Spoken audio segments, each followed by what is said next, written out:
G'day, it's Phil here, and welcome back to my channel.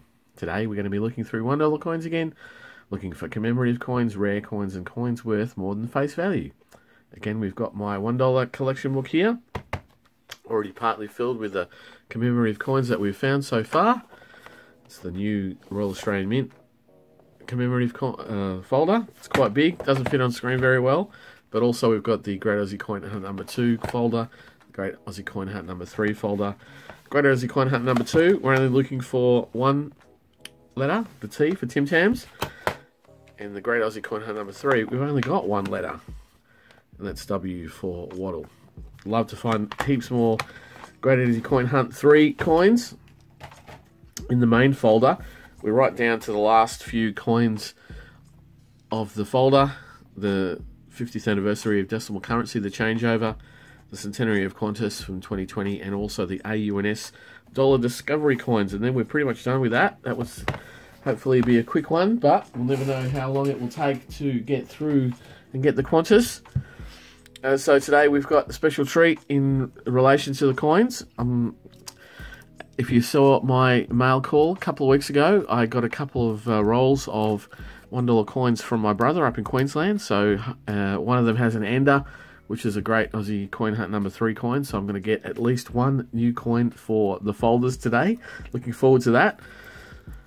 But as we crack in through those, I'm just going to be looking through the reverses just so that I can find the commemoratives. The standard $1 coin is the Mob of Ruse, which is... we're going to see one... No, we're not going to see that one. It's that one there.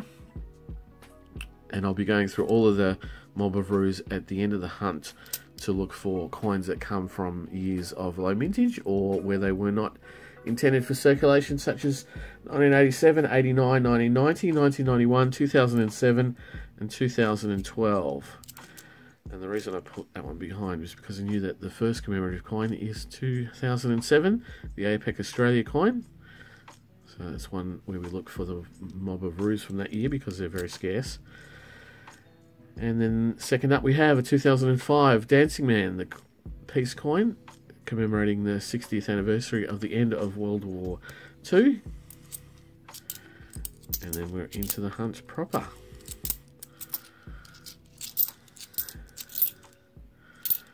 So looking for coins over face value, here is a 1986 International Year of Peace, the very first commemorative $1 coin after the $1 was issued in 1984. A Dancing Man there. And that's a 1997, so that'll be a Sir Charles Kingsford Smith. It's high grade, but it's quite dirty. Usually they get pretty worn down. Here we have a 2001 Centenary Federation. We check on these coins for a rotation error, so we hold them, and this is a good opportunity to have a look at the kind of knowledge that you need to know when you are looking for a rotation error. So let's stop and do a little bit of schooling. Now, rotation error is when a coin is not aligned from the front to the back. So I'll take one of the other Mob of Ruse, and the way that we look at a coin, this is the reverse, and that is the obverse. That's what we call the front of the coin, and the coin's head should be straight up and down. And if we rotate the coin on its axis, north-south, we get what we call medal orientation. If we rotate a coin on its axis east-west, we get what's called coin orientation. So when we look at a coin from a country like the United States of America, this is also in my mail call a little while ago. Axis, when I say east-west, running along the coin, if we rotate it on that axis, we see that it's straight up and down on that side. But if we rotate it north-south, which is up and down, when we rotate it, it's upside down. So Australian coins, we grab it at the top and the bottom and we rotate it on the north-south axis, and it's should be straight up and down. And so then, when the two dies come together, top and bottom, and they're not quite aligned, we can sometimes have a rotation error. So this is a coin that I've found before. It's got a slight rotation in it, so that when we spin it, we can see that line there is the usual way. That one is up and down. That's the usual way it should be. I'll get one that has the same effigy. But in this instance, I've put a line the same way on the front is aligned, but it's slightly tilted to the right, where it should be like that. It's very hard to see. Sometimes they're a lot better. Anyway, so that's how we sort of tell, but here I have a flip. You can't do that on the fly every time, but one good way to do it is to use a rubber band. If you can't use a flip all the time, you can't waste your money on a flip. So I've got a rubber band here. It's in pink, and you use that as a guide of an up and down. So we have that. We give it a bit of tension so that it's quite tight, and then we flip it to the side, and we can see whether or not it has a rotation. You can use a thinner rubber band. That might have helped. But that's another way to do it on the fly. If you've got a rubber band, rather than waiting to put it into a flip, just to find if that rotation is there. So the Centenary Federation, and one of my commenters asked me if there was an easier way than putting it into a flip every single time to figure out if it's a rotation. You can use that. If you're unconfident, if you're not confident in your ability to hold it top and bottom with your fingers and turn it, and we'll do this. Yep, so that's correct. There's no extra rotation on that. If we had turned it 90 degrees and we had flipped it like that, and you'd see the queen's head pointing up or the queen's head pointing down, then we definitely know it would be a rotation error. But that's what we look for in the Centenary Federation, and that's a relatively easy way, inexpensive as well, because you don't need to waste a flip on it. You can just use your little rubber band trick to make sure it's up and down. You really only want one that has a significant rotation if you're going to make it more valuable. That 1999 coin that I have flipped there with a slight 1 AM rotation, so it might be worth a little bit more than face value. The quality and condition of the coin is going to be determined upon that, but also how far the queen's head has rotated would be, a more desirable rotation would be that way, and that would be the ultimate when you are flipping it whole 180 degrees error. But having said that, let me get back to the commemorative coins. I've found another 100 Years of Anzac, which is a 2014, the most highly minted of the 100 Years of Anzac coins, so that'll go with the common commemoratives. And so I'd love to find a Centenary Federation that's rotated, not only because I've never found one of them before, but also because they are worth more than face value, would go into the Red Poppy Fund. For the fund that I'm looking to fund or buy Red Poppy for my $2 collection book. Here we have a 2002 Year of the Outback.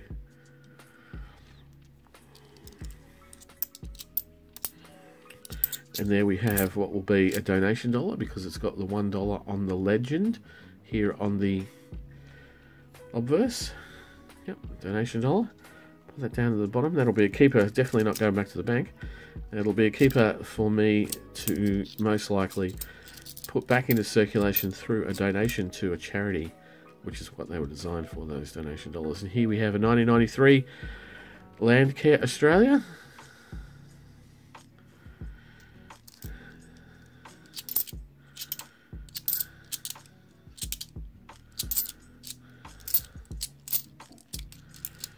And then the Commonwealth Centenary of Commonwealth Age Pension in 2009. Room for one more at the top there. The Year of the Outback. Another Year of the Outback.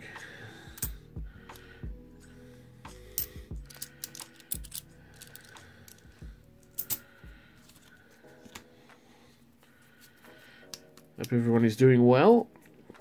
I've got a fair row there of common commemoratives, so we're into the third roll, so let's speed things up a little bit as we go along, just to help out. There is another Sir Charles Kingsford Smith in much better condition than the first one. And so we'll see how we go, if we can get to a point where we can speed up. Here is a 2010 centenary of Girl Guiding.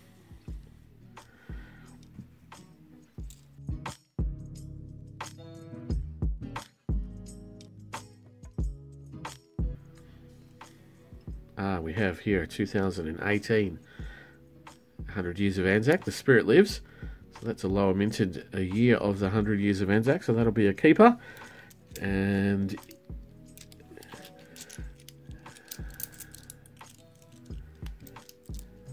not necessarily be any annotation for that one on the Red Poppy fund.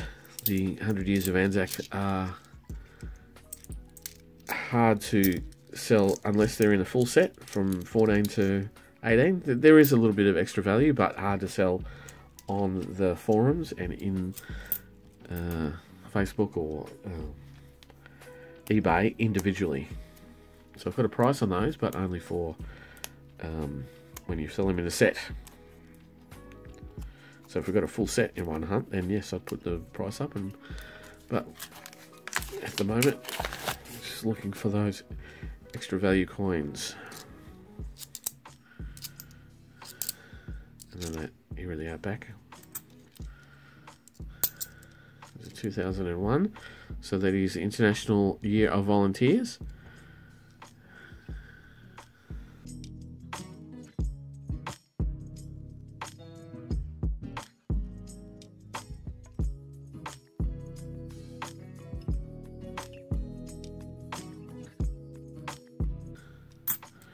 And there is a 2022 coin, so that's going to be something, most likely. Let us hope it's going to be a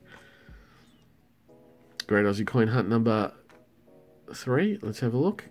Yes, there we have P for the Pinnacles. So that is definitely a keeper. It's going to go into the new book. And one of our very first, well, the very second Great Aussie Coin Hunt number 3 coin that we found. So, and here we have a Sir Henry Parkes from 1996, the father of Federation.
And there, for the first time today, we have the centenary of Scouting in Australia in 2008.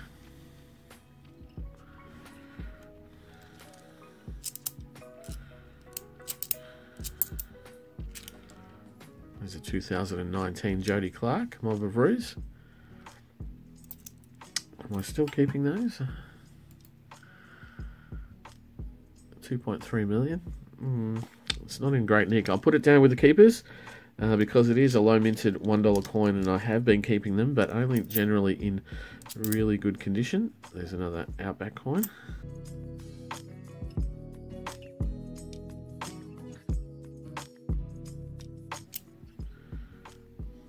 And there we have the lowest minted of the 100 Years of Anzac series, the 2015 coin. So that coin, if it's past the annotation on the screen, is 1.4 million.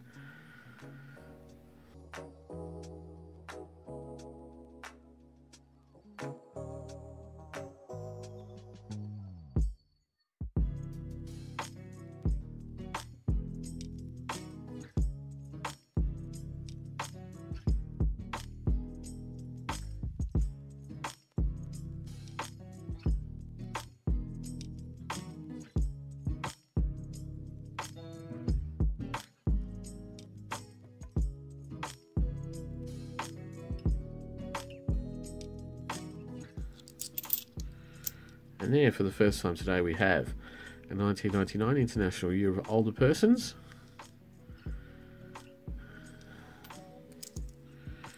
And there, a little way down, is a Great Aussie Coin Hunt number 2, coin I for Iron Bark. 2021. And we'll definitely go in the keeper row.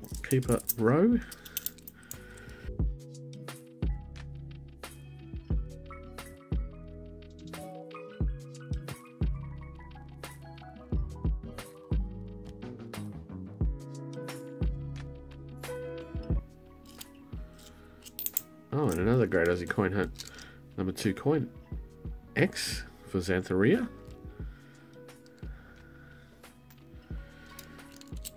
And for the first time today, the centenary of women's suffrage from 2003.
And now we're on to the 2 rolls that were supplied by my brother, who lives up in Queensland, and sent down to me in the mail. So got 2 coins here that are showing well. The one is the R for RM Williams on a Gatch 3, and here on this side we have a 2020 obverse. So we don't know what that's going to be. It's going to be a low minted Mob of Ruse, or possibly a Centenary of Qantas. So we'll crack open the one we know what it is first.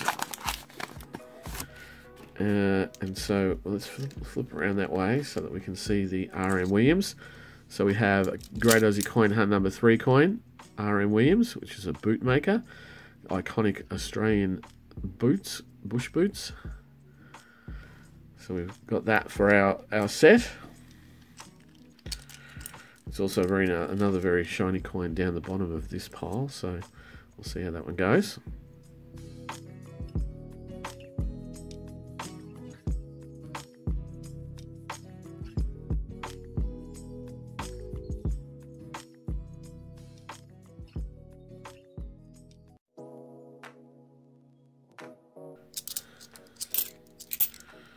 And then we have another Gatch 3, a J4 Jumbuck. Very, very shiny, very, very new, 2022 dated. So Jumbuck, and we're a little bit out of shot without a line at the bottom. So 2 coins, 2 Great Aussie Coin Hunt coins out of that roll. Thank you, Eugene. Both of them going to go into the folder. That's what we want. And then the last coin roll here we will have a look at, and it's going to roll out the way that I would like it. So we've got a shiny coin on the top, one a couple of down. I'll see how this one goes. This is a 2020. So what's it going to be? a Mob of Ruse. Well, can't have everything, but this is a low minted coin in its own right. A few of them turning up here and there around the place, but only on the Mint's website 430,000 of these were issued, so that's definitely going to be a keeper. I'm going to put it here above the donation dollar, so all the other shiny coins are getting a bit of flair. And we'll keep going, but we're on the last roll of the hunt now, so this is going to be it for the hunt. So hopefully we can get something else out of here. Changeover would be nice. We have, after this Dancing Man, we have a Great Aussie Coin Hunt number 1, L for Lamington. I think that was what we needed. I think we might need that L for Lamington. I'll have to have a look at that. Lamington and Vegemite, I think, is what we need for the first one. So that might be a new one for the book as well. Another donation dollar. Well done.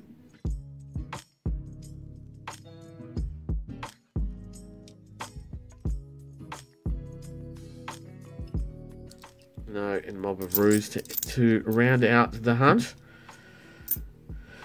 Quite amazing, the hunt today. I'm very, very happy. Very happy. The only way that would have been happier is if I'd have got a changeover or a Qantas. But definitely happy for low minted coins, and look at that row of keepers down the bottom. That's fantastic. Quickly, before I get into what we've got, I'll quickly go through all the the Mob of Ruse to the side, and I'll come back and tell you if there's anything else. Okay, I'm back. So unfortunately, no significant finds in the Mob of Ruse. So we'll go through what we've got here on the table. We have a couple of donation dollars from 2020. So they'll go into, not into my collection, I have enough of these, but they get put aside because I do donate them. So when I'll take them to the shopping centre or find a place where it has a donation box of some kind and whack them in those. There we have 200 years of Anzacs, one for 2018, low minted, one for 2015, the lowest of those minteds. I also pulled out a 2014, which is in quite good nick. Now, you obviously can't sell a full set of these without having the 2014 also in good order, so high grade. So the 300 years of Anzac will go into the collection. We had a 2020 Mob of Ruse, one of the very first, very low minted on that. So that will go into the wider collection. A couple of Jody Clarks. Very nice. Not too bad order. Could be higher grades, but we'll put that to the side for the moment. Let's go through the Gatch 2, because we've got these already. The Ironbark as well as Xantheria. They'll go into the wider collection, but we've already got those for the book itself. And then we have new coins for the books. So I found that the Great Aussie Coin Hunt number 1 that I talked about, I do need the Lamington. So after I find this Lamington, I'll only need Vegemite to complete that book, which will be the same as the Gatch 2, only needing one coin to finish it off. So that'll go into the book. I'll put that to the side. But then we've got what I think is the plums of this hunt, which are the 3 Great Aussie Coin Hunt number 3 coins to add to the book. We have P for the Pinnacles, R for R.M. Williams, and J for John Buck. So that'll make 4 coins for that Great Aussie Coin Hunt number 2 book. Another one that I'll just throw up to the side is I've got an upgrade for the Sir Charles Kingsford Smith for the book itself. So a very nice hunt. Quite a number of keepers, 2, 4, sort of 6, 8, 10, 14 or so, 14 or 15, but definitely the Great Aussie Coin Hunt number 3 coins winning the race, and the 2020 Mob of Ruse all coming from the rolls, well, not all of them, but R.M. Williams and the Jumbuck coming from rolls that came from Queensland that were sent down for my brother, and P happened to be in one of the rolls that I sourced from the Banks ATM this week. So thank you very much for watching. I hope you enjoyed what you saw. If you like what I do, please think about subscribing and pressing the like button. But I'll be back for more noodling in a couple more days, so I'll see you then. Bye.